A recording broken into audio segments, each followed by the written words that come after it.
Bentornati sul canale dell'azienda agricola Venciu. Come ogni venerdì vi facciamo un po' vedere come siamo organizzati nei vari periodi dell'anno e i vari lavori che facciamo nei vari momenti in cui dobbiamo andare a eseguire i nostri lavori. Ecco, ovviamente siamo in inverno, quindi parleremo ancora un po' di potatura in questo video e vi facciamo vedere alcuni tagli, alcune situazioni e la gestione di questo vigneto. Ecco, la situazione meteo che contraddistingue questo periodo è sicuramente favorevole alla potatura, quindi ai tagli che facciamo quotidianamente appunto nei nostri vigneti, quindi la condizione è perfetta perché c'è un freddo secco, diciamo che soprattutto di notte la temperatura è costantemente sotto lo zero, la mattina presto si mantiene abbastanza ghiacciato il terreno, poi durante il giorno, come vedete, comunque splende il sole, però comunque è un sole e un clima piuttosto secco. Sicuramente non abbiamo nebbie, non abbiamo umidità e questo favorisce ovviamente tutto il processo di cicatrizzazione delle ferite che ovviamente andiamo a fare durante appunto le operazioni di potatura. Ecco, ci troviamo nel nostro vigneto di Corvinone in questo caso, quindi è un'uva tipica delle nostre zone a bacca nera.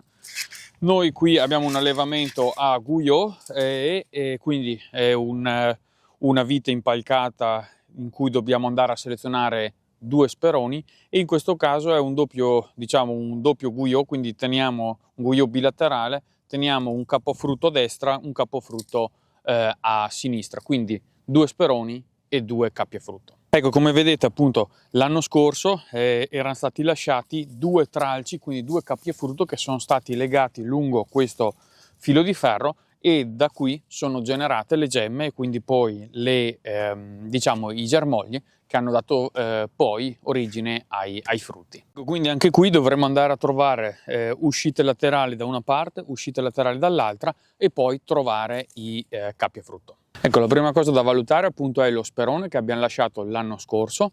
Su questo ovviamente lavoriamo su quello che ha prodotto, quindi troviamo che la gemma ventrale, quindi quella posta più in basso, ha prodotto un germoglio che poi all'inificato è diventato un bel tralcio e la gemma dorsale, quindi quella superiore, ha creato un'altra gemma che ovviamente ha un germoglio che poi all'inificato appunto è andato a creare quello che secondo noi sarà il capofrutto. Ecco, di qui si può capire come ci sia la continuità linfatica e quindi sfrutteremo questo tralcio, lo andiamo a potare dopo una gemma visibile, in questo caso ventralmente, e una gemma visibile dorsalmente, andiamo a potarlo leggermente distante da quella che è l'ultima gemma e andiamo appunto a creare questo taglio e si svilupperà lo sperone per il prossimo anno. Ecco, questo invece sarà il capofrutto che noi selezioniamo e in questo caso andrà poi ripulito e legato e messo nelle condizioni di produrre. Una volta gestito al meglio lo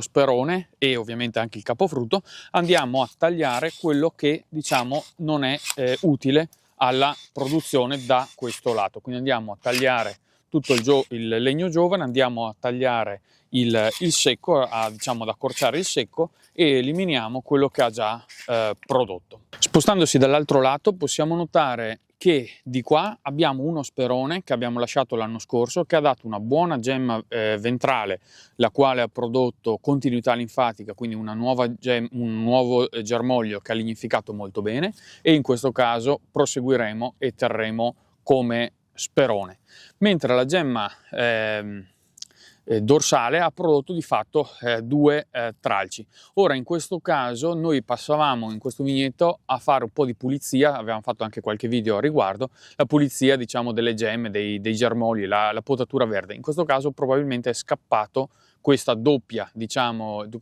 germoglio, quindi i doppioni cosiddetti. In questo caso uno dei due andava eliminato, lo faremo in questo momento. Per fare spazio, prima andiamo a potare il vecchio in modo tale che abbiamo un campo visivo anche a favore del video un po' migliore. Andiamo ad accorciare, a trovare fuori e selezionare il nostro sperone, quindi sempre una gemma ventrale, una gemma dorsale e poi ci allontaniamo un attimo e qui lo sperone di fatto ce l'abbiamo.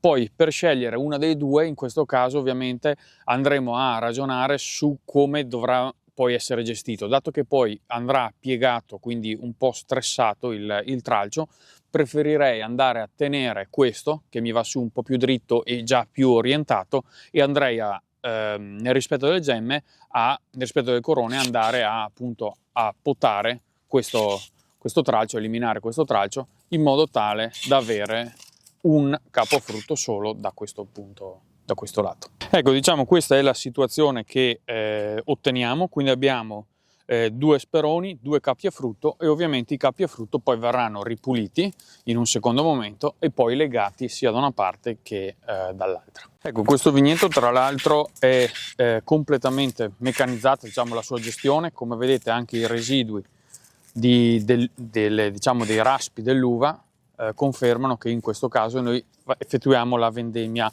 a macchina.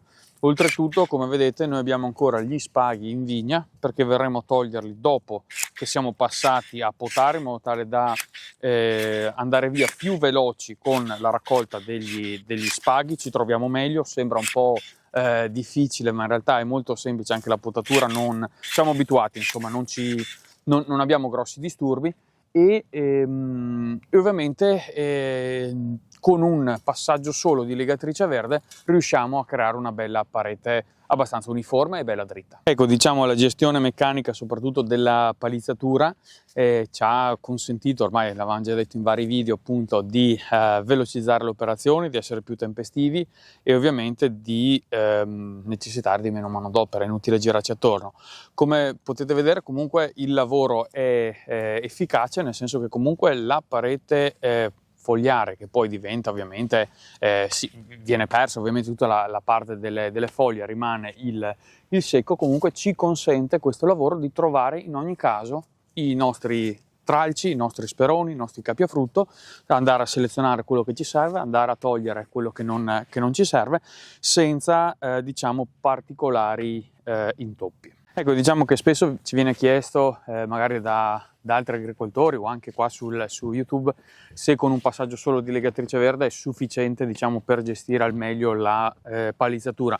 Secondo noi ovviamente dipende da zona a zona, dipende dalla varietà, dipende anche dall'esposizione a eventuali raffiche di vento, dipende un po' da 1000 fattori. Però secondo ormai la nostra esperienza, direi che con un passaggio fatto nel momento giusto, con la corretta attenzione, insomma il corretto occhio, si riesce poi a gestire al meglio anche con un solo passaggio di legatrice verde, quindi risparmiando diverso tempo, risparmiando un po' di denaro, che male non fa, e comunque si riesce a ottimizzare, diciamo, la gestione della palizzatura. Poi un altro lavoro che dovremmo fare durante la potatura è andare eventualmente a scegliere dei tralci da poi interrare per andare a creare delle sorte di margotte, che, come abbiamo fatto già diversi video, avete visto come a volte noi sfruttiamo questa tecnica un po' artigianale ma molto efficace ed economica, ovviamente, per andare a coprire qualche fallanza. Ecco, questo era un esempio. Fatalità, ci siamo imbattuti mentre registravamo il video. Vedete come in questo caso un tralcio è stato lasciato l'anno scorso e di fatto ha generato una nuova vite. Noi quest'inverno siamo passati a selezionare, diciamo a inizio inverno, fine autunno, inizio inverno, siamo passati a selezionare e a, diciamo, allevare il tralcio che meglio poteva, diciamo così, portare avanti lo sviluppo di questa piantina, in modo tale che adesso che magari ci troviamo con i guanti, non abbiamo il tubetto per andare a legare, eccetera, andiamo via più veloci e spediti nella potatura, e noi abbiamo già trovato, diciamo, noi troviamo già la gestione di queste nuove piantine, possiamo chiamarle così, già effettuate nel periodo del tardo autunno. A proposito anche di questo argomento, diciamo che ci si aprono sempre parentesi, però è anche bello, insomma, gestire in modo così anche un po' improvvisato i discorsi. Diciamo, ecco, in tanti ci chiedono, spesso crea curiosità questo concetto della margotta, che noi andiamo a interrare il tralcio e creiamo una nuova vite. Ovviamente sono poi viti a piede franco. In tanti ci chiedono e sottolineano il concetto della problematica della fillossera. Francamente nelle nostre zone, almeno parliamo per le nostre zone, non abbiamo riscontrato particolari problemi, considerando il fatto che ci sono delle margotte che, come in questo caso, hanno 1 anno, 2 anni al massimo, ma abbiamo delle viti che veramente ormai non si riesce a vedere la differenza tra la vite con il piede americano e la vite a piede franco, perché è stata già reciso il collegamento con la pianta madre cosiddetta, e la vite in questo momento ha già radicato alla grande e ha già sviluppato diverse annate di frutta senza alcun problema. Questo in campioni veramente molto molto ampi e rappresentativi, quindi campioni diciamo statistici importanti, non solo perché parliamo della nostra azienda, ma diciamo tutti i vicini delle nostre zone, o quasi tutti, insomma, ecco, si lavora in questo modo, insomma, in modo abbastanza artigianale, in modo abbastanza economico, però se vogliamo anche abbastanza pratico e quindi vincente nell'ottica di gestire una campagna. Ecco, qui in questo momento poi ci troviamo sul cucuzzoletto, diciamo la parte un po' più alta di questo vigneto, che prevede un dosso, quindi una sorta di schiena, e siamo diciamo sull'apice, non ci siamo allontanati molto, però vedete è già la situazione leggermente più magretta, quindi anche la gestione del suolo va fatta in modo molto importante qui. Diciamo questo è il vigneto dove abbiamo fatto anche un video sulla lettamazione, quindi distribuzione materiale organico. In questo momento ne troviamo al suolo, ovviamente, perché non sia degradato. Quando finiremo la stralciatura faremo una trinciatura dei sarmenti in modo tale da andare ad agevolare il processo di, diciamo, degradazione appunto del letame che abbiamo distribuito a fine autunno. E come vedete è stato appunto distribuito, questa è tutta sostanza organica che pian pianino si sta degradando, non ha nessun odore al momento, è abbastanza anche umida perché comunque in autunno ha piovuto parecchio dopo la distribuzione, quindi si è abbastanza uniformata. Ovviamente adesso, dicevamo, una volta fatta la stralciatura verremo a trinciare e quindi si degraderà ulteriormente.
Ecco, allora noi continuiamo con le nostre operazioni di potature, quindi selezione dei capiafrutto e dei vari speroni. Noi ci vediamo al prossimo venerdì con un nuovo video. Nel frattempo, come sempre, vi lasciamo qui in fondo qualche scheda, se volete recuperarvi qualche filmato. Se avete curiosità, domande, fatecele pure. Se avete qualche argomento di cui avete piacere che parliamo, vediamo di accontentarvi. Vediamo sempre nei commenti qualcuno che appunto ci suggerisce nuovi video, nuovi filmati. Teniamo sempre in considerazione, ecco, questi suggerimenti, quindi ci fa super piacere e ci vediamo la prossima settimana.